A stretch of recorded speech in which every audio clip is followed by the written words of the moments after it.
जाए जमा दफे शक करदा जकुत ताबे गुमा। और তোমার যদি সন্দেহ থাকে তুমি কিতাবগুলো দেখো, আমি যে কিতাবের নাম দিয়েছি ওর নাম তো কেন উল্লেখ করেছি, ওই কিতাবগুলো খুলে খুলে দেখো।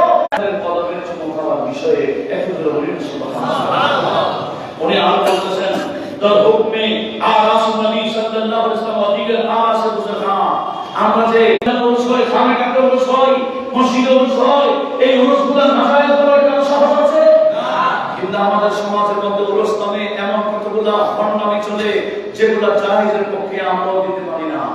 উরুস নামে কেমন হয়, শেরে বাংলা রহমাতুল্লাহ উরুস আমরা দেখতে পাই, সেখানে আলেমদের সমাগম হয়, ওয়া ফুকারা ওয়াজ নসিহত হয়, ওয়া উরুস এটাকেই বলে। কিন্তু দুঃখের বিষয় উরুস নামে যার যেমন ইচ্ছা নারীকে নিয়েও গান করে। উরুসের মধ্যে নারী নিয়ে গান করা, এই উরুস এটা কি উরুস না? এটা প্র্যাকটিক্যাল বলছি।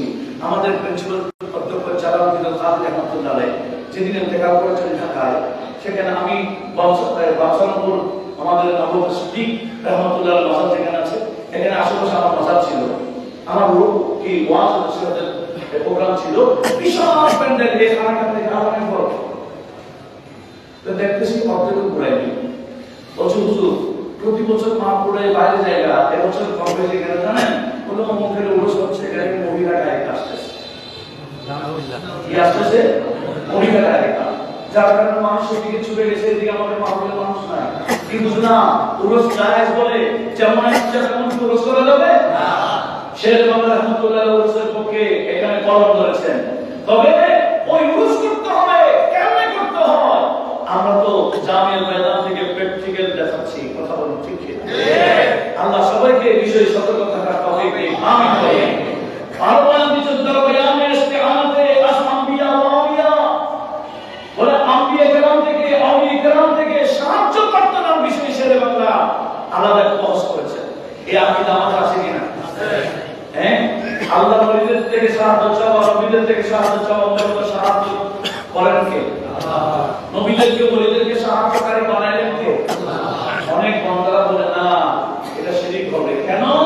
এটা আমাদের নবীর তালিকা তারা জানে না। আমাদের নবীর হাদিসে পাক রয়েছে, ইমাম তাবরানী তাফসীর করেছেন হাদিস, ইমাম নববী উল্লেখ করেছেন হাদিস, এবং বড় বড় উলামায়ে কেরাম হাদিসটা তাফসীর করেছেন। সেটা কি আমরা জানি?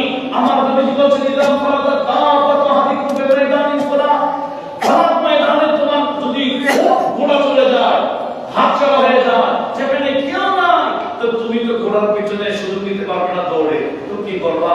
আমার নবী যে আমাদেরকে তালিম দিচ্ছেন, বলছেন তুমি ডাক দাও, ইয়া